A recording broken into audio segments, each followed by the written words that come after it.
د موږ لپاره هم د ویاړ او افتخار ځای ده چې نن د علم، ادب، غیرت، میړانې، درنښت او مجاهدو په ټاټوبي لوګر کې په یو محفل کې برخه اخلو چې هغه د لوګر ولایت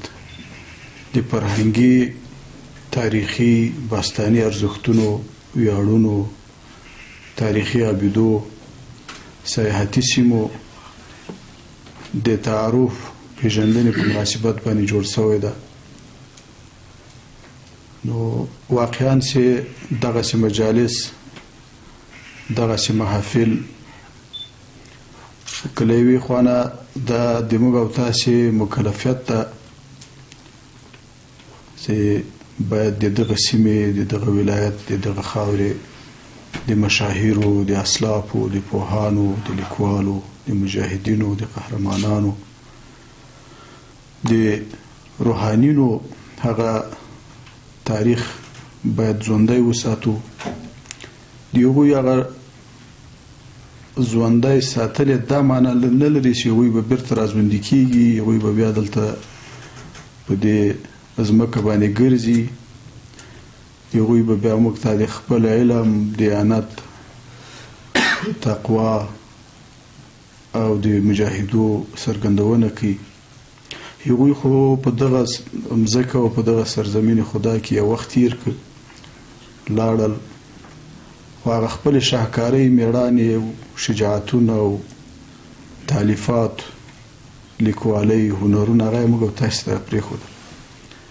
نو اوس دا د موږ او تاسې به مکلفیت جوړېږي چې د دغه خلکو عظمت، قدر او هغه لاسته راوړنې هغه باید وځلو. هغه نو په دغسې مجالسو کې کېږي. دغه مجالس بیا په خپل ذات کې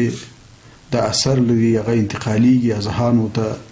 ذهنونو پرې تنویریږي، ولسونو ته دغه مجالس ځي، دغه ویناوې ځي، دغه تحلیلات ځي، دغه څېړنې ځي. په هغه باندې د موږ او تاسې نوی نسل آګاه کېږي، متوجه کېږي چې اوس په لوګر ولایت کې چې دغه تاریخي ابدي دي، د خټین ابنیې دي، خټینې دا منارونه دي، دا معابد دي، دا څه معنا لري؟ نو هغه د دغسې مجالسو په ترڅ کې د هغوی یاد تازه کېږي، هغه متوجه کېږي چې موږ دغسې افتخارات لرو، ویاړونه لرو، باید د هغو ساتنه وشي،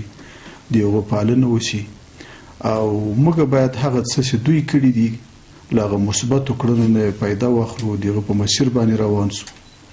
او د هغو تجربې چې موږ ته پرېښي دي، تالیفات دي، اثار دي، هغه باید د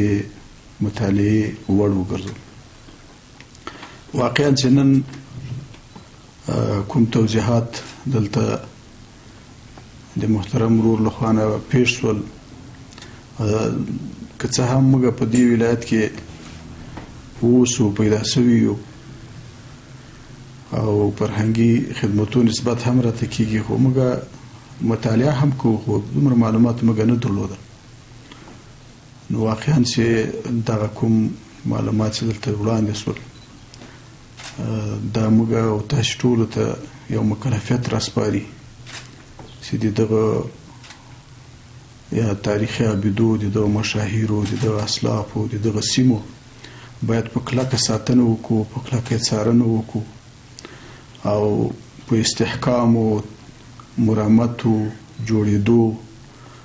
او د علمي څېړنو په برخه کې باید مزید موږ تاسې کار وکړو. زه خو ډاډه یم په دې باندې چې د لوګر ولایت لله الحمد محترم رئیس صاحب،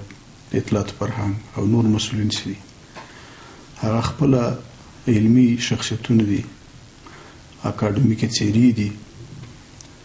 او دا د موږ او تاسې یو افتخار ده د لوګر ولایت لپاره چې الله تعالی موږ ته دغسې یو علمي شخصیت د دې ولایت د دغه فرهنګي کور، زانګو او تاریخ لپاره لورولی ده. نو هغه به انشاءالله تعالی نور هم متوجه کېږي، لکه چې متوجه ده، او ضمناً به موږ ته هم خبرې کوي، موږ ته به هم را په یادوي تر څومره چې د موږ په وس او توان کې. نو ان شاء الله تعالی لکه ټول افغانستان چې حقدار ده، لوګر هم حقدار ده، حق لري چې دوی تاریخي ابدي، تاریخي سیمې، سیاحتي سیمې دا باید جوړې شي، آباد شي، ودانې شي.